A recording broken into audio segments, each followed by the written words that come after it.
Imagine coming back to your hometown after having left your whole family behind. Your parents are no longer in this world, but in their house. You find a little Tanuki boy who will teach you that life is more than just work. This is the story of Suda, an ordinary young man who is forced to return to Kagawa Prefecture, the place where he grew up and famous for its udon dishes. Suda returns to Kagawa for Lidl. Suda meets Shinobu for a meal. They discuss his return. His father died, leaving legal matters. Shinobu suggests reopening his dad's restaurant, but Suda doesn't know the recipe and plans to leave after settling affairs. Shinobu criticizes him for losing touch and dropping his hometown accent, which Suda shed to avoid being seen as a country bumpkin. Suda is on a break to manage family issues. Shinobu offers a ride, but Suda walks. They part ways. Suda returns home, wondering if it always looked so rundown, noticing the long abandoned kitchen. Shinobu also criticizes him, and not only for having stayed away from him, but she also hates hearing him not speak in his native accent, which our protagonist got rid of when he moved to the big city for fear of being treated like a hairdresser. Suda has taken a break for family matters. Shinobu offers a ride, but he prefers walking. They part ways, and Suda returns home. He wonders if it always looked rundown and sees the kitchen abandoned. Suda hears a sound from a wheat barrel. He sees a blonde boy sleeping in the barrel, but the boy spots him and bolts with wheat. However, Suda isn't as alone as he thought, as he hears a strange sound coming from one of the wheat barrels. The protagonist finds a blonde boy in a barrel who runs off with wheat. A neighbor asks if the boy is his son. At home, Suda invites them. Later, the protagonist walks in the rain and his neighbor greets him, but the old lady quickly criticizes him for his lifestyle and asks if the blonde boy hanging around his restaurant is his son. He replies no, and they wonder where the boy comes from. Back at home, Suda finds the boy sitting at the entrance again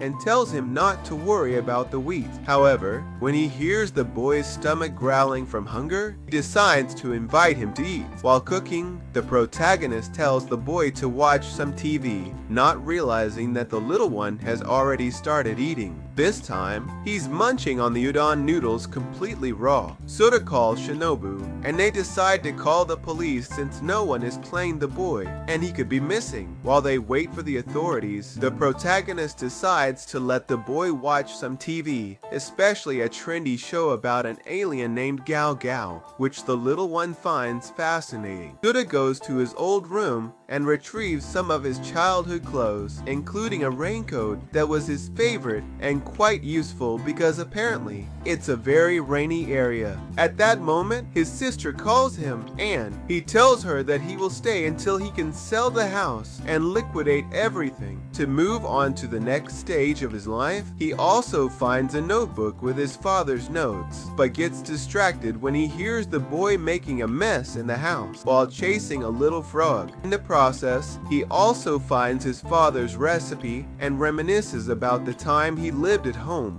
Then, the protagonist gives the raincoat to the boy, who is super happy with the new gift, bringing back memories of his own childhood. Soon after, a woman arrives at the restaurant, but she gets sad when the protagonist tells her he won't be reopening it. However, he tells him that if he changes his mind, he should let her know soon, as she used to eat there a long time ago. Later, before taking the boy to the police, Suda and the boy take a stroll and end up at a temple, where a mysterious monk warns them to be careful, as tanukis, which are small raccoon-like animals, can take any form. The monk leaves, but he will soon reappear, as it's clear he knows more than he lets on. On the way back home, Suda has a run-in with some tourists, which brings back memories of his childhood, like how he didn't like people knowing he worked in a restaurant. That's how he decided not to continue with a family restaurant, despite his father's wishes. The boy gets mad at the tourists and defends Suda, revealing that he can take the form of a fox and he's actually a tanuki.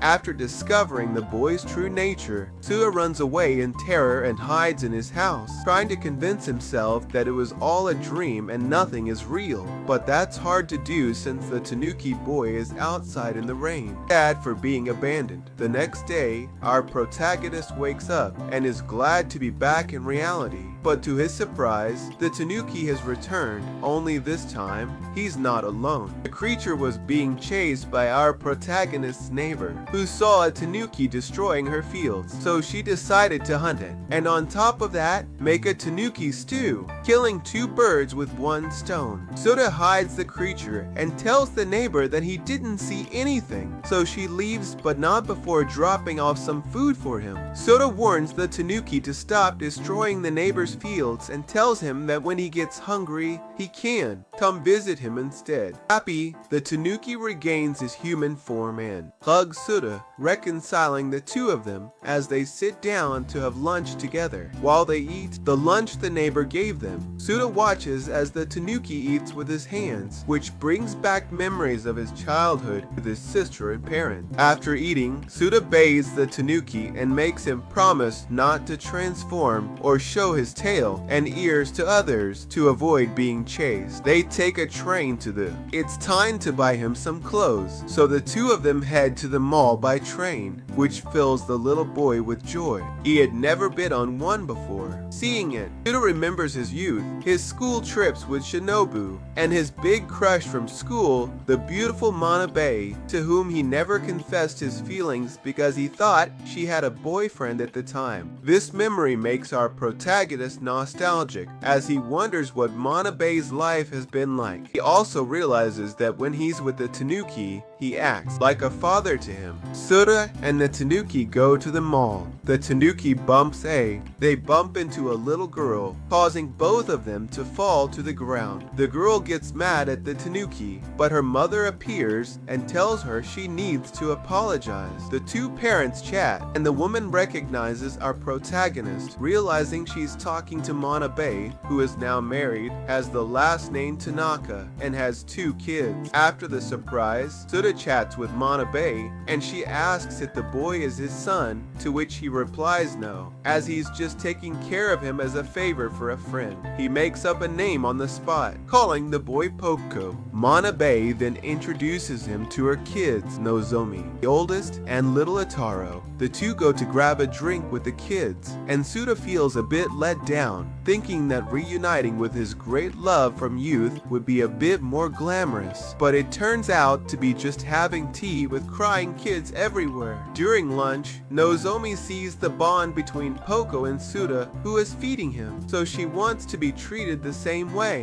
When that doesn't happen, girl throws a tantrum and is comforted by little Poko, leading them to become friends, to the point where the girl even gives him one of her hair accessories. The 2 adults, on the other hand, talk about their youth, the things they did in school, what they did afterward, their old partners, and how she sometimes thinks about how different her life would have been if she had moved to the big city like he did. At the end of the day, our 2 protagonists head home, but the emotionally charged day has worn the boy out, so he falls asleep during the ride, turning into a little tanuki while Suda lifts him up. Suda feels happy about the day and the fact that he reconnected with Manabe, who has offered to give him parenting advice if he needs it. Suda carries Poko home and is surprised by how heavy he is. That night, Suda wonders what to do about his situation, as while he has taken a few days off work to settle his affairs, he will soon have to return to his life in Tokyo. Suddenly, another one of his new problems kicks him in the face, as Poko is sharing his bed, something he'll have to deal with soon. However, that will have to wait for now, as in the middle of the night, Shinobu has come to invite him fishing, just like they used to when they were young, but he's surprised to find out that our protagonist isn't alone. The man asks him, "Who is that boy?" Suda is caring for Poko, a friend's child. Shinobu recalls a mysterious boy and asks if the police visited Suda, suggesting a lawyer. Poko doesn't charm Shinobu, upsetting her by dirtying her car and disrupting her fishing plans. Despite Suda's attempts to introduce them, Shinobu remains unimpressed, leading to an argument. They agree to fish from the shore due to Poko's presence. At the dock, Shinobu sees Suda in dad mode with Poko. At the lighthouse, Suda explains its purpose to Poko, who, at the end, our protagonist has to accept going fishing. But because of Poko's presence, he tells his friend that they won't get on the boat but will just fish from the shore. Poko, being affectionate, tries to hug Shinobu, but she's immune to his charms and a bit aggressive. The three head to the dock, and Shinobu sees her friend in full dad mode with little Poko,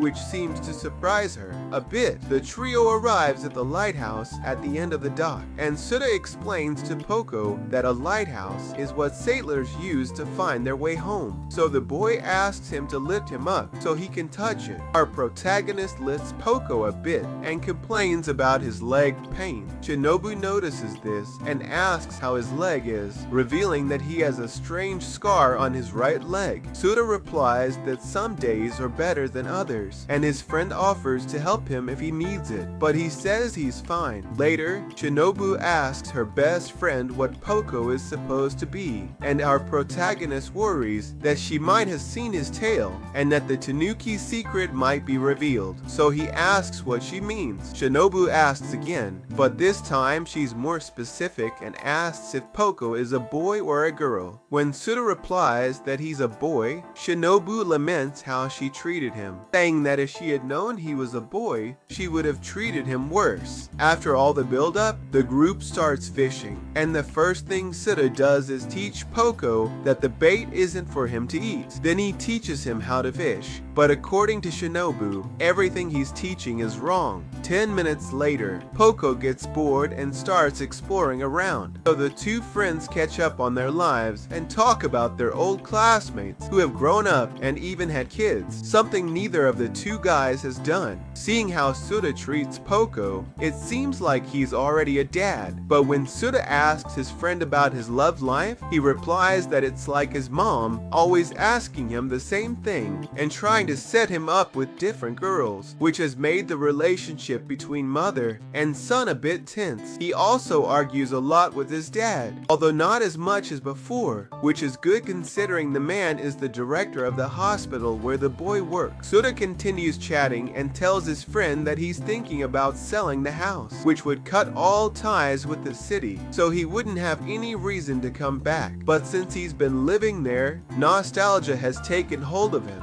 and he's starting to reconsider. Shinobu tells him he should stay and reopen the restaurant, but the protagonist replies that for that, he would have to quit his job, and he's not so sure about that. Our protagonist weighs his options and still doesn't know what to do, so Shinobu gets mad and tells him he needs to decide as soon as possible. While the two argue, Poko comes back with a crab as a gift, but he also gets scolded by an angry Shinobu. In the middle of the argument, the protagonist notices that the fishing rod is tense, and the three of them manage to catch the first fish of the day, which turns out to be an octopus. When dawn breaks, our protagonists head home, and on the way, Suda and Shinobu reminisce about the times they went fishing in the same spot when they were young, and it was during one of those fishing trips that Suda told his friend he planned to move to Tokyo. However, since he returned and met Poko, things have been changing, and he's not so sure he wants to go back. When they get home, the three of them lie down after a night of fishing, and none of them notice the arrival of a beautiful woman who came to visit. The woman approaches Poko, who wakes up, looks at her, and starts crying. This woman is actually Rinko, Suda's sister, who asks them who that boy is, although she suspects he might be the Sana. Since meeting Poko, he's unsure about returning. After fishing, they lie down, unaware of a woman's arrival. It's Rinko, Suda's sister. Suspecting the boy is Shinobu's son, Suda clarifies he's a friend's son from Tokyo. Shinobu leaves due to tension, leaving the siblings with the boy. Rinko questions Suda about him. Later, Poko prepares. Shinobu and a girl don't get along. The protagonist cares for a friend's son, and his sister lets it go. Shinobu leaves, and the siblings stay with the boy. The girl questions her brother about the boy. Poko prepares to go out, and Suda addresses him, noticing his Tanuki transformation, reminding him of his promise not to transform. The protagonist wonders about, and once again, the girl bombards her brother with questions about the mysterious little one. Later, Poko gets ready to go out, and Suda addresses him, but he sees him transform into a Tanuki,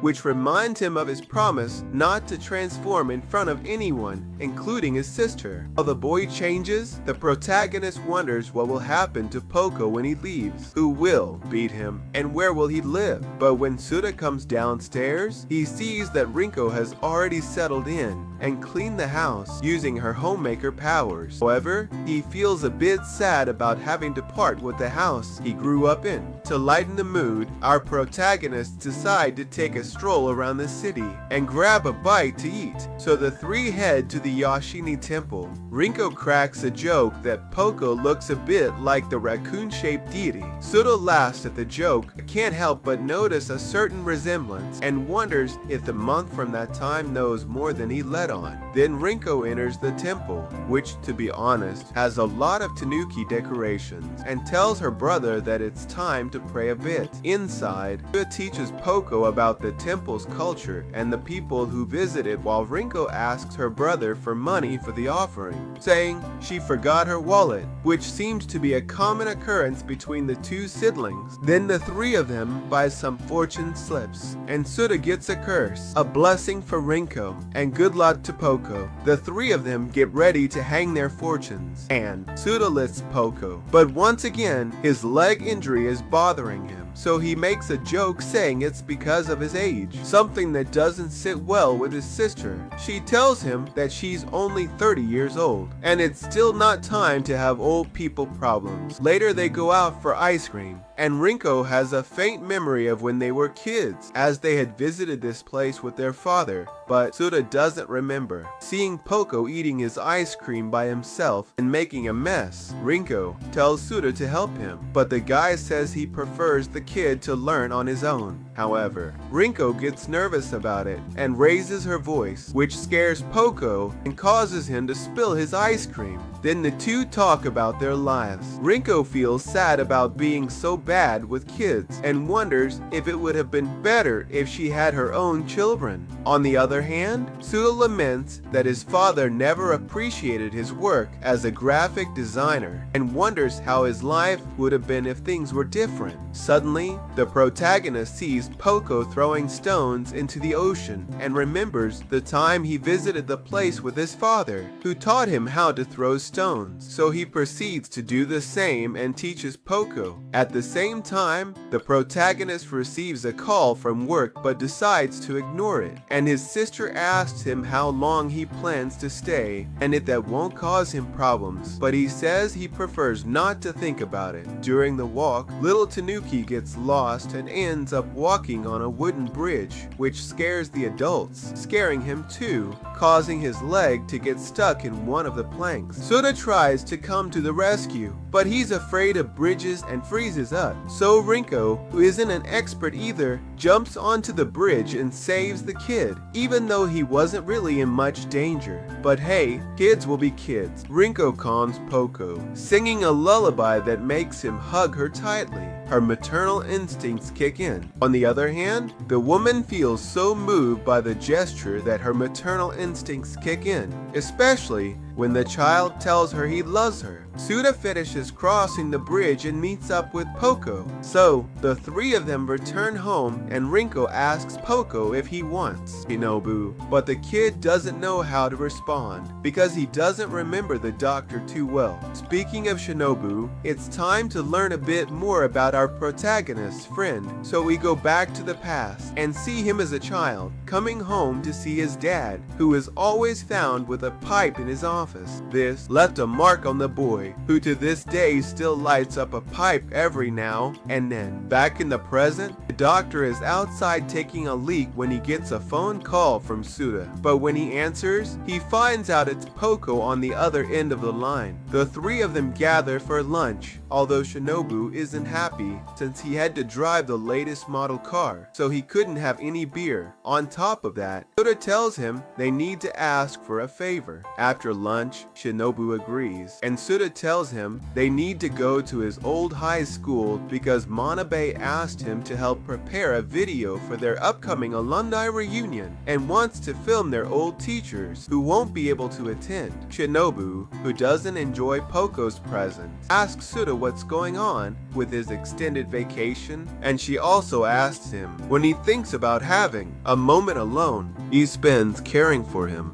all day with Poco, the little one. He gets the hint, and she gets really mad at Shinobu, which apparently he doesn't have. Afraid of looking at the kid the wrong way, he makes him drop his juice box. When Suda tells Poco that he will buy him another one, Shinobu gets mad at his friend for spoiling him. At school, the protagonists meet with one of their former teachers, who is surprised to see Suda carrying a child. The teacher asks Shinobu if he'll take over the hospital when his dad retires. Suddenly, a big white dog chases Poco. Suda freezes, afraid of dogs. The dog jumps on Poco, but Shinobu intervenes, receiving playful licks. A gigantic white dog chases Poco, and Suda freezes because, besides bridges, he's also afraid of dogs. The dog jumps on Poco, ready to attack, but Shinobu steps in and takes the hit, which turns out to be just some playful licks from the affectionate and playful dog. Suda remembers how, since they were kids, Shinobu would defend him from bullies, protecting the weaker ones, a habit he apparently hasn't lost. Suda tells Shinobu that if he has things to do, he can take off, but he tells him that he does indeed.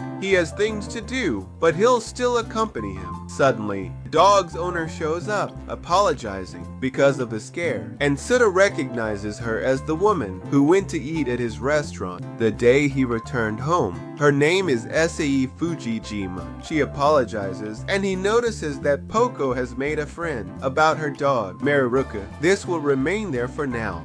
Sei tells Suda he can pet her dog, but he changes the subject. Shinobu tells Suda to talk to his dad. At Shinobu's dad's place, they are surprised to see Suda with a kid and ask if he's the father. He clarifies he's just watching a friend's kid. Shinobu gets mad at his mom for telling his dad he couldn't get up, which was why he visited. His mom says he never visits, so she took advantage of the situation. She was scared when his dad had an accident in the greenhouse. The men argue, and Shinobu's mom suggests going to the hot springs. There, the group splits up. Shinobu takes Poco, and his dad stays with Suda. They remember how hard it was for Suda to leave for Tokyo without his dad's blessing. The man recalls the day Suda had an accident and hurt his leg. Later, they bathe together, and Poco turns back into a tanuki. Only an old man sees it, but Poco quickly returns to human form. Suda talks to Shinobu about their parents while Poco stays with his new grandpa, curious about his pineapple shirt. The old man says it's his son's favorite fruit and hugs Poco. Afterward, they go home, but Shinobu stays with his parents, discovering his dad grows pineapples. Shinobu eats pineapple with his dad, and they connect. On the way home, Suda and Poco snack on pineapple when Suda gets a work call, which it was the same guy who stitched him up. After that, the four of them bathe together, and Poco relaxes so much that he turns back into a tanuki. The only one who saw it was an old man passing by, but he quickly returns to his human form without drawing attention. Then Suda talks to Shinobu about their relationships with their parents, while Poco stays stays with his new grandpa,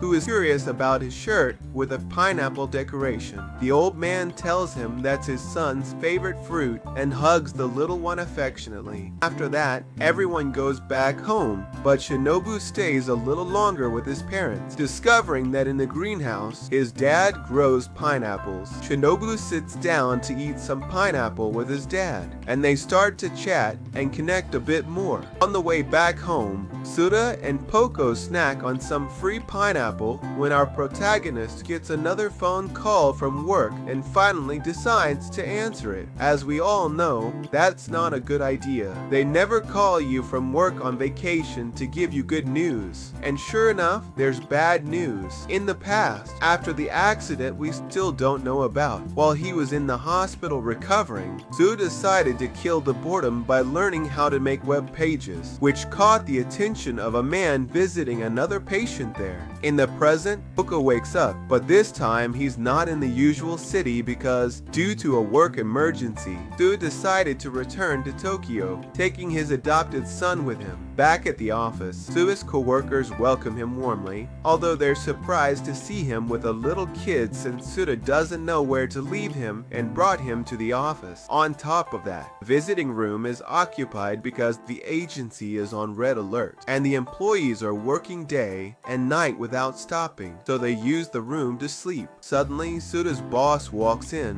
who turns out to be the man from the hospital named Dahama, and asks to speak with Suda. He heads to his office and leaves Poco in the care of one of his co-workers, but the kid starts wandering around the office, running into another one of Suda's co-workers who was sleeping. Suda asks Dahama to extend his vacation for Poco, but Dahama doesn't understand. Dahama values Suda as a designer. Hiroshi arrives with Poco. Tension arises. It's not as easy as he thinks. Dahama tells him he's invaluable to the team because he's a natural designer. Hiroshi, Suda's teammate, arrives with Poco, happy to see his buddy, but the joy fades when Dahama says Suda doesn't want to stay. Hiroshi gets angry with Poco, joking about tossing him into a river, but Suda doesn't appreciate it. That night, Suda continues working, but Poco is bored, so Dahama tells him to rest. Suda takes Poco out for dinner, noticing the kid is down, attributing it to tiredness. When they get home, the kid almost passes out, leaving Suda unsure. He calls Shinobu, who isn't answering. Not knowing what to do, Suda puts the kid to bed, and Poco regains his ears and tail. Hiroshi comes by to apologize and accidentally discovers Poco's ears. He faints when he realizes they're real. The next day, Poco feels better, and Suda convinces Hiroshi it was an illusion from exhaustion. Suda decides to resign, assuring he'll finish the. Suda returns home with a fainting kid. Unable to reach Shinobu, he puts the kid to bed, and Poco's ears and tail reappear. Hiroshi visits, sees Poco's ears, and faints realizing they're real. The next day, Poco recovers, and Suda convinces Hiroshi it was an illusion. Suda resigns, promising to finish a project with Hiroshi before returning home. Dahama reluctantly accepts, suggesting Suda contact a friend with an agency. As days, our protagonist decides to make a very important decision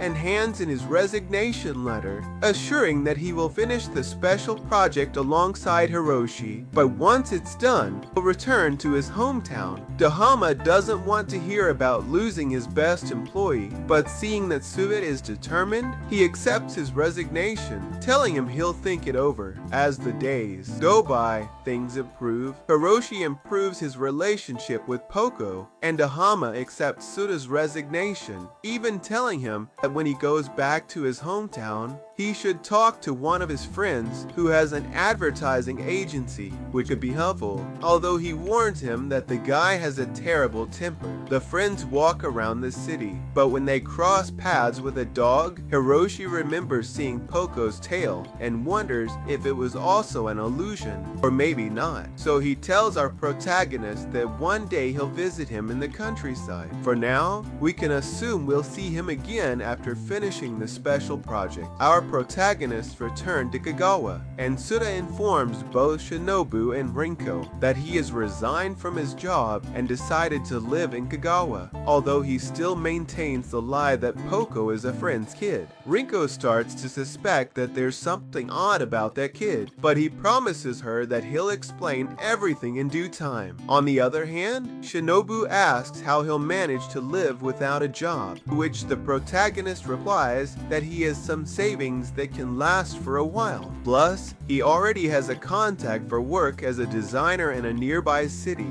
although for now, he prefers to focus on his vacation and on little Poko. As the days go by, Suda becomes a full-time dad, taking care of and feeding the kid, who has become friends with the elderly lady next door, whom he now calls Grandma. The lady visits them and brings some watermelon to eat, and while Poko munches away, she and the protagonist chat about how her granddaughter wants to move to the big city, but her son doesn't want to hear anything about it, which brings back memories for the protagonist of his own youth. Later, Suda gets a call from Manabe because she has to take her son to the doctor and doesn't have anyone to leave Nozomi with, so she thinks it's a good idea to ask a man she hasn't seen in over 10 years to take care of her daughter. Suda and Poko get together to eat, and Maname asks him to take care of her daughter, so he agrees. I mean, it's not like he has to go back to work anyway. So he takes the two kids to the park, where he notices the difference between the spoiled Nozomi he met a while back and the Nozomi of now, who treats Poko like a little brother and takes care of him. After feeding the fish, it starts off nice, but ends up turning into a terrifying experience. Our main guy takes the kids to see a Gao Gao show, where he runs into SAE again, who is accompanied by the mysterious monk, who introduces himself as Fujiyama.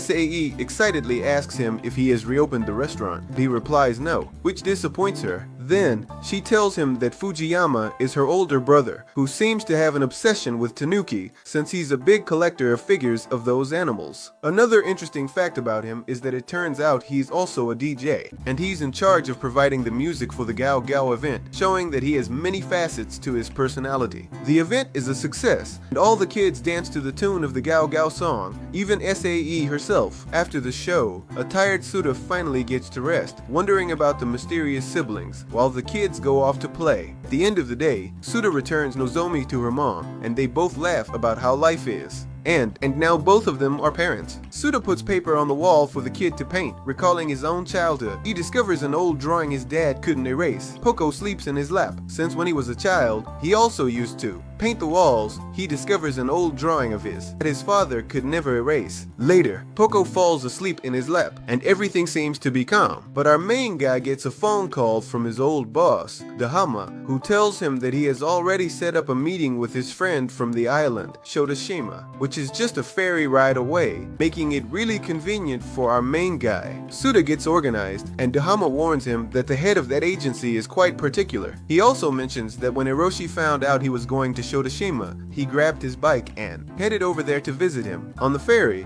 Poko sees an episode of Gao Gao, where the alien decides to go out for a walk, and he tells his dad that he wants to do the same, but they're already arriving at the island, and it's time to get to work. On that same island, the main guy heads to the agency where he meets Siki, who apologizes to him, saying that even though they knew he had an appointment, the owner of the agency stepped out to take care of some very important matters, but he will be back soon. So our main characters decide to do a bit of sightseeing. Siki suggests the Angel's Path, a path at low tide linking islands. He recalls finding Poko's secret and wonders about his time with the kid. Tired, they rest. Hiroshi arrives by bike, a hobby. The main guy remembers how in a similar place, discovered Poko's secret and wonders how much longer he can be with the kid. Tired, the two of them lie down on the sand to rest. While Hiroshi arrives on the island by bike, which seems to be one of the kids' hobbies, they take out a map, but the wind sends it flying, only to be caught by a skilled guy who greets the boy, who becomes blindly in love with the beautiful woman. Back at the beach, Suda falls asleep, and Poko wanders away from him, finding a boat with a drawing of Gao Gao. So he gets on, and the boat owner gets on too,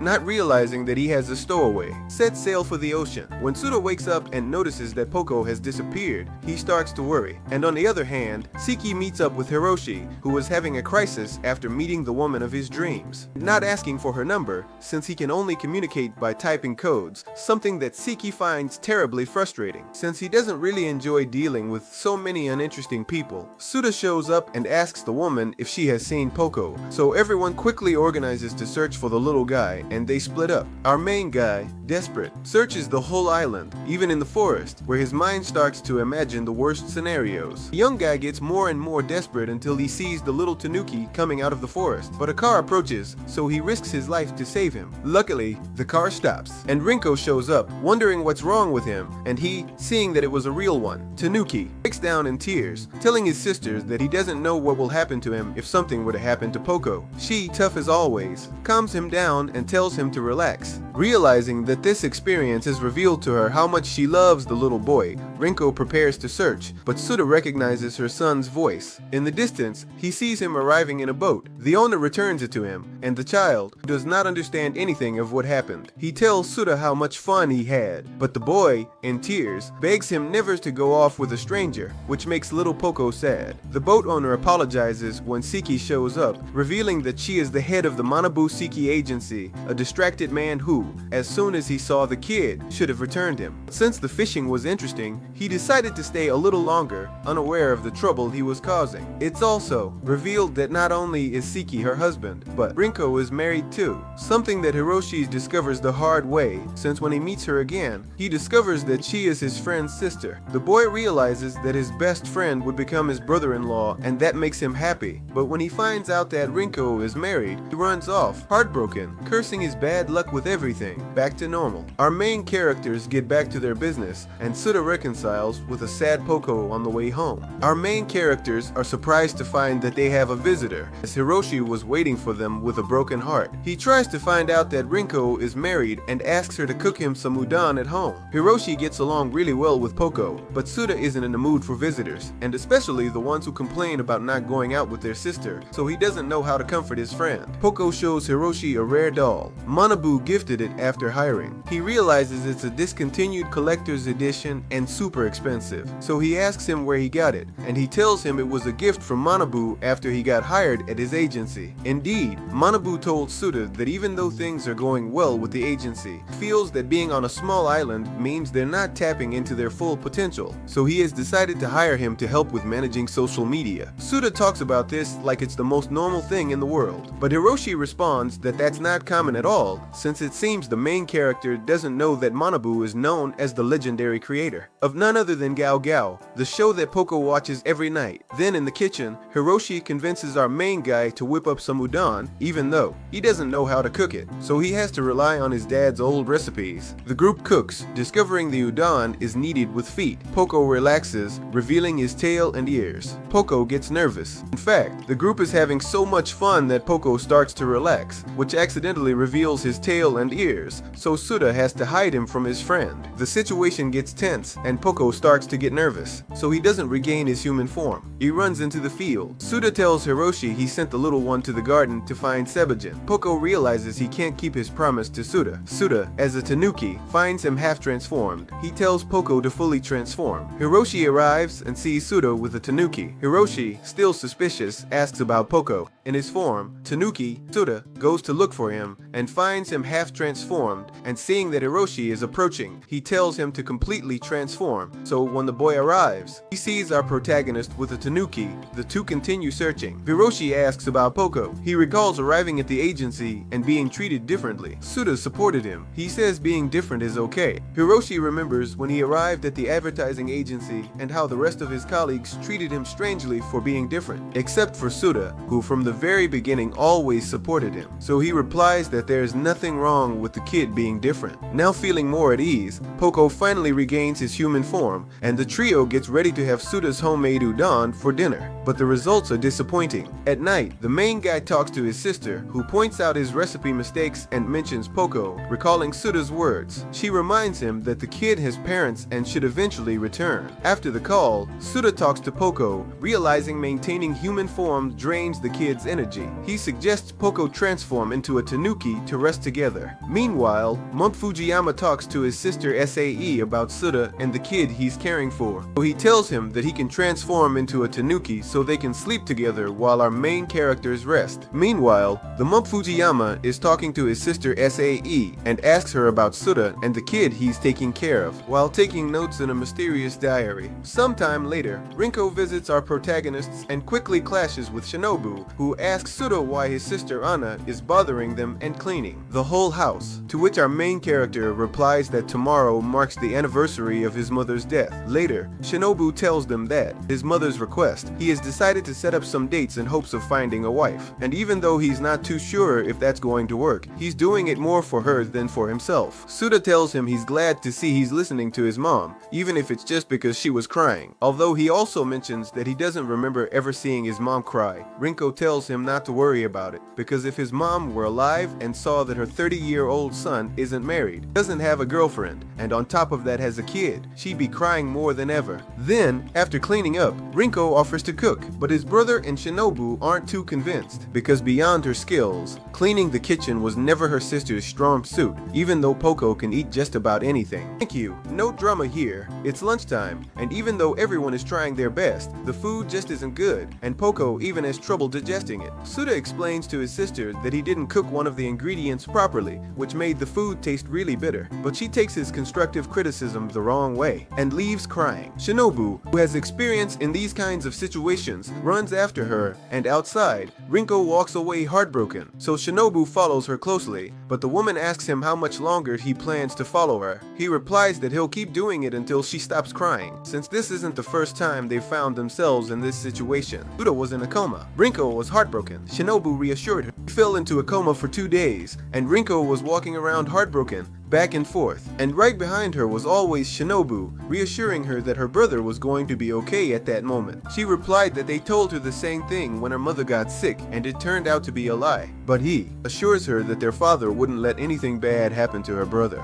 Back in the present, it starts to rain, and both Rinko and Shinobu take shelter from the rain while continuing their conversation. About his past, Shinobu tells her that when he was younger, he was in love with her, and Rinko already knew, but he never said anything. Alright, they were like family, just like Poco and Suda are family. Now, the woman also tells him that she's noticed Suda is going to adopt Poco and wonders if he'll be a good dad. Besides revealing to Shinobu that she's pregnant, Rinko remembers how she always wanted to be a good mother like her mom. And even when the woman passed away, she decided to take her place in the house, cleaning and organizing everything, something she became really good at. Even though he could never master the art of cooking during his childhood, Suda refused to eat his sister's food, which made her cry. That's why the lunch situation brought back those bad memories. Even though she also remembers that Suda later apologized, Shinobu congratulates her on her pregnancy, and that makes her feel better. On the other hand, Suda also feels bad about what happened and decides to apologize to his sister, so he goes out to look for her. They both run into each other accidentally. Shinobu reveals that Rinko is pregnant, what our protagonist didn't know. At the cemetery, next to his mother's shrine, Rinko apologizes to her brother for not telling him that she was going to have a baby,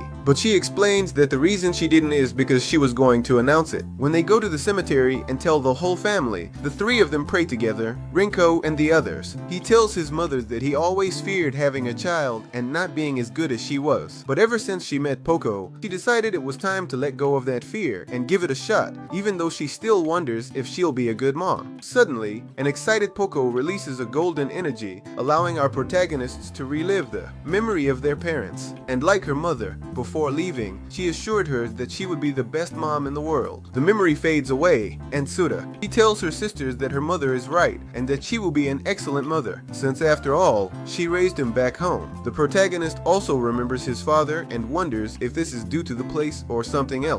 However, he prefers not to think about it and just enjoy the company of his loved ones. At night, our protagonist reflects on his sister's words about how, no matter how much he wants to, he won't always be able to be with Poco. So he decides to to do something about it. Thank you, once and for all. Today is the day, and the protagonist considers his options to be able to work on his own stuff without neglecting the kid. So he looks into daycare centers that can take care of the kid while he works. However, Suda hears a noise coming from one of the rooms and sees Poco, semi-transformed, chasing a frog, which reminds him that the kid isn't a normal child, and he can't send him to any daycare, at least not until he's sure he can control his transformations. The protagonist sets aside to search for a daycare when he discovers an old camera, along with an album full of family photos, and he shows them to little Poco. As he looks at the photos with his son, the protagonist remembers that even though he had good friends and family, he always hated living in the city. He always hated living in the town, especially the smell of udon that came from his father's restaurant, which would cling to his clothes, making everyone tease him. He always hated living in the town, especially the smell of udon that came from his father's restaurant, which would cling to his clothes, making everyone tease him. So, the young man decided he didn't want to continue with the restaurant, so he quit cooking, and for a while, he didn't know what to do with his life, making everyone tease him. So, the young man decided he didn't want to continue with the restaurant, so he quit cooking, and for a while, he didn't know what to do with his life, until he discovered his calling as a graphic designer. Each of them went on with their lives, but after looking at the photos, the young man wonders if he should have talked more with his father. Leaving the past behind and thinking about the future, Suda decides to start putting together a photo album of Poco and himself, so he takes a picture. But the kid moves when he sees a frog, and Suda discovers that it was the last photo on the roll of his old camera sometime later. The Gao Gao Festival is announced on TV, and the protagonist receives a wonderful job offer to broadcast the event live. This was a bit difficult for the time, so the agency needed our protagonist's efforts to make everything work perfectly. The boss thanks our protagonist for taking the job, and he gets to work while Poco plays with Gao Gao. And we find out that the one inside the hot suit is none other than his wife, Tiki, making it clear that the $1 Million Gao Gao brand is a family business. The woman explains that the reason she does it is because she enjoys making others happy, which makes her happy, and the same goes for her husband and her ex-boss, Dahama. Everyone works in what they love and what makes them happy, even though the road wasn't always easy and reaching the top was tough. However, they never gave up at night. Our protagonist goes to sleep, but through tears, he admits that he would have liked to talk to his father and tell him that he found the job that made him happy.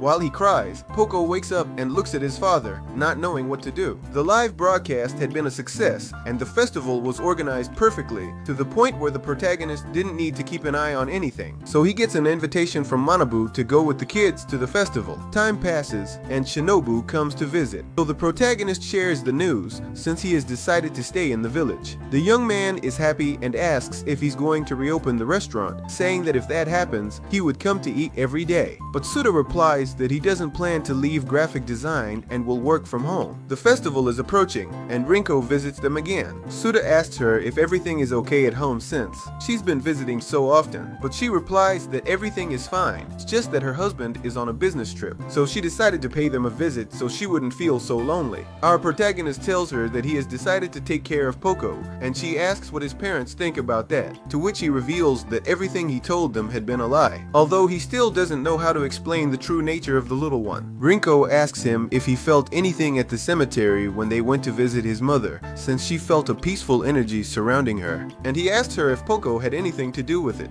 But at that moment, Shinobu wakes up from her nap and asks Rinko, "What are you doing here?" She, for her part, asks him how his blind date went, and he replies that it was terrible, but he went out anyway. Just as I expected, he's still single and will keep trying at the festival. Our protagonist reunites with Manami and her kids, as well as his old co-workers who also came to cover the festival. Since Suda's online campaign turned out to be a total success, and the place was packed with people. On the other hand, Poco is with Rinko and Shinobu, who wonder what fate has in store for the little boy and his future father. At the event, Hiroshi is busy taking photos of the festival, but he's more interested in snapping pictures of Rinko than anything else. Elsewhere, Suda reveals to Manami that he plans to adopt her soon, and she tells him that she thinks it's an excellent idea, since the two really do seem like a family. When the show starts, SAE also shows up with her brother, completing the list of familiar faces for our main guy, all gathered in the same place. At the same time, there's not much left before the show starts, and the fireworks begin. Artificial lights. The little Poco is mesmerized by the colorful lights, so much so that he loses focus and, in front of everyone, reveals his true form, scared for having exposed his secret and breaking his promise. us. Poco runs off and Suda chases him. His friends give him space, so they decide to give him some space, but our main guy keeps chasing the tanuki, even though his leg injury is getting worse, causing him to fall to the ground. And this makes Poco stop so he can come back to comfort him. There, Suda asks the little one to always be together and become a family, but the answer he gets isn't what he expected. Suddenly, a golden energy surrounds them and the main guy is transported back in time, not just to his memories, but also to Poco's, as Suda sees the image of him leaving his father and realizes he's seeing Poco's memories. He lived in the orchard, witnessing everything at home. He also sees when Suda fed a hungry tanuki that ran away one night, since he lived in the orchard and was witnessing everything happening in his home. He also watches as one night, Suda decided to feed a hungry tanuki that ran away, scared by the road and almost hit by a car. If it weren't for our main guy's intervention, they would have gotten hurt in the process. Revealing that this is the accident that left lasting effects on Suda's leg, he realizes that the tanuki from that night was actually Poco. Meanwhile, in the real world, our main guy's friends are looking for Poco and Suda, although they try to avoid talking about the fact that the kid doesn't seem to be human. The monk tells them that the time he saw him he felt something strange shortly after and asks him, to Shinobu and Rinko, to keep an eye on Suda for his own good. Back with our main guys, Suda asks Poco why he's showing him those things, and the little boy replies that his dad loves him, and it makes him remember the day after the accident when his sister and his friend visited him, not his dad, because he was too busy with the restaurant. But what he didn't know was that his dad was actually there. Shortly after, he would speak to his father and reveal his desire to leave the city, so they cut off communication. A bit sad, the boy realized that he should have made the effort to talk, and now it was too late. However, Poco's magic is giving him that second chance. Shortly after, Poco tells him that, despite everything, his father admired his work from afar, and the protagonist realizes that if he hadn't gotten angry, and if he hadn't hidden from his work, the two would have been able to talk. He could have told his dad the recipe book was a gift. He says goodbye to his dad and Poco as his work is done. He was proud of him and how his recipe book was a final gift for his son, having lifted that burden off his shoulders. The main guy is able to say goodbye to his dad and also to Poco, but before he goes, he reminds him he will always be remembered by his loved ones. But before that, he remembers that he will always live on in his heart, in his family, and in his friends, so things go back to normal. Suda talks to the monk who tells him that the reason the tanuki sought him out was to give him that message. Suda quits to work with Manabu. He decides to keep working full-time with Manabu, who is really happy to have him on his team full-time, even though his old boss tells him that he'll send him some jobs every now and then to stay in touch. Besides, Hiroshi tells him that he will visit him soon. Then he meets up with Manami. He explains that Poco lives in his heart, which she replies that's how true families work. At the end of the day, the main guy meets up with his sister and his best friend, and they find out that there are no photos from the event. But luckily, he has the picture he took with his old camera, which is the only photo he has left of his son later. Little by little, since all the photos Hiroshi took are of Rinko with people in the background, but luckily, he has the photo he took with his old camera, which is the only photo he has left of his son later. Friends talk like a family, and Rinko shares with them that she hopes her next child will be like Poco, and our main guy dedicates himself to doing what he loves most. She hopes her next child will be like Poco, and our main guy dedicates himself to doing what he loves most, while he shares some homemade treats with his loved ones. Suda meets the upset neighbor's granddaughter, who apologizes. He calms her as the old lady saw a tanuki. The story might repeat. He tries to calm her down since the old lady has seen a tanuki wandering around the place, and this story might repeat itself again.